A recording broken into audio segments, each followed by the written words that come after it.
I don't know about you, but when I was young and did something stupid, my parents would scold, "If so-and-so jumped off a bridge, would you jump also?"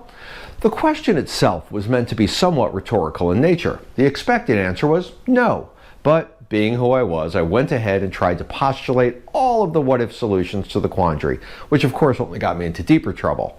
Anyway, whether my parents knew it or not, they were using the behavioral psychology technique of social comparison to make a point and teach a lesson. Hello, and welcome to another edition of Caratel's News and Notes. Today, in response to a question from Mitchell G., I wanted to take a closer look at the impact of social comparison, or more specifically, the use of perceived norms as the basis upon which we judge or make a decision.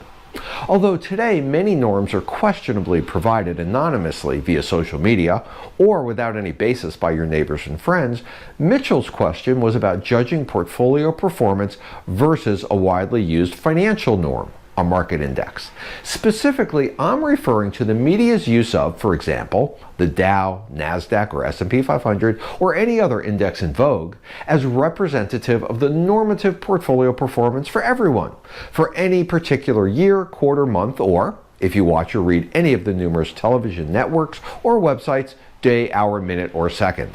The reality is that a properly diversified portfolio should be designed to provide a long-term return commensurate with its level of risk as efficiently as possible. Now, that's a lot.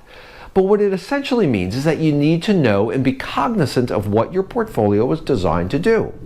Morningstar lists over 41,000 global indexes listed in US dollars alone. Which of these indexes is applicable to your portfolio? It's likely a combination of different ones with different weightings at different times. If you have a conservative portfolio, which is composed of 40% fixed income, it's apples and oranges to compare that performance to, say, the S&P 500, which is a market capitalized index of 500 US stocks. Certainly not representative of your portfolio or the US equity market. It is paramount to evaluate and measure and track your level of risk acceptance versus the design of your portfolio, and to ensure that your portfolio maintains that risk profile.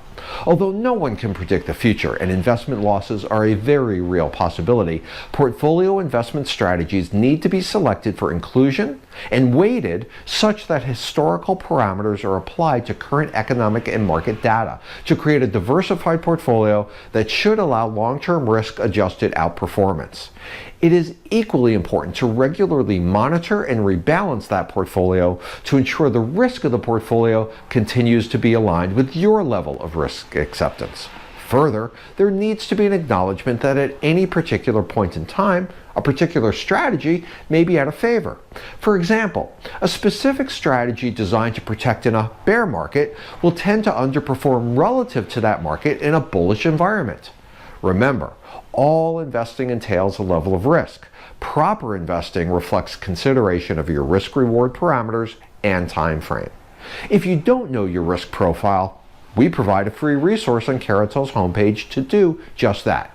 If you don't know how to invest to reflect that profile, why not send us an email? Thanks for watching. Keep your questions coming. They are appreciated.